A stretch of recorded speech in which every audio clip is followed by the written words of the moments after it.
Moi, c'est Elodie Gardin-Glen. J'ai commencé ma formation en septembre 2020. J'ai fini ma formation, mon ATPL théorique en février 2022 et là, je suis en fin de bloc A.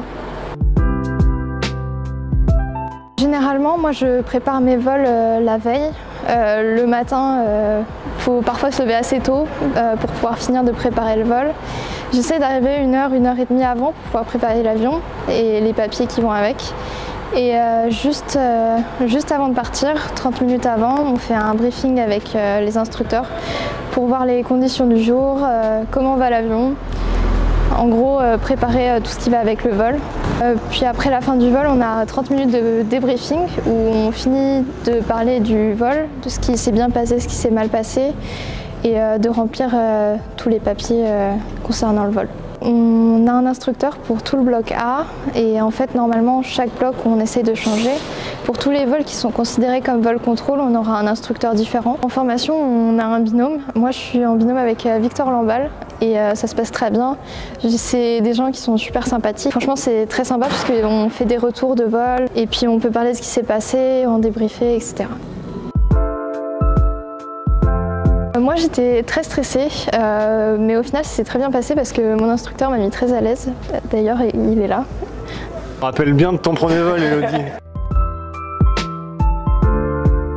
Moi j'aimerais bien rejoindre Air France, principalement parce que j'ai ma mère qui travaille là-bas et que je vois que ça a une très bonne organisation, la flotte est très grande, il y a beaucoup de pilotes. Et puis moi j'aimerais faire du long courrier, donc forcément c'est un petit peu la référence pour moi en tout cas.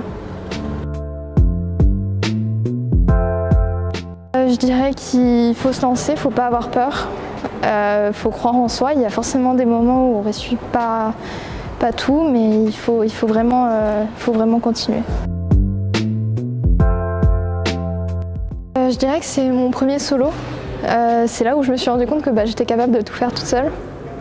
Et c'était franchement une libération de se dire que j'ai pas besoin de quelqu'un d'autre pour me dire quoi faire, etc. Et est-ce que, comme les autres élèves, tu as eu droit à la tradition du seau d'eau? Ouais, moi j'ai mon instructeur, mon binôme et mon copain qui sont venus me balancer un seau d'eau à la fin de mon vol. Moi je sais qu'en formation théorique, en tout cas pour ma promo, on a eu le Covid, donc on faisait ça à distance. On avait beaucoup de mal, en tout cas pour moi, à rester concentré parce que c'était long et on comprenait pas forcément tout parce que les explications étaient moins fluides du coup comme c'était pas en présentiel. Moi je sais que j'ai eu beaucoup de mal par rapport à ça. Faut beaucoup bosser de son côté quand on n'arrive pas à suivre les cours. Ça prend plus de temps du coup. Mais j'avais de la chance d'avoir des camarades qui étaient assez sympathiques pour pouvoir m'aider quand je comprenais pas.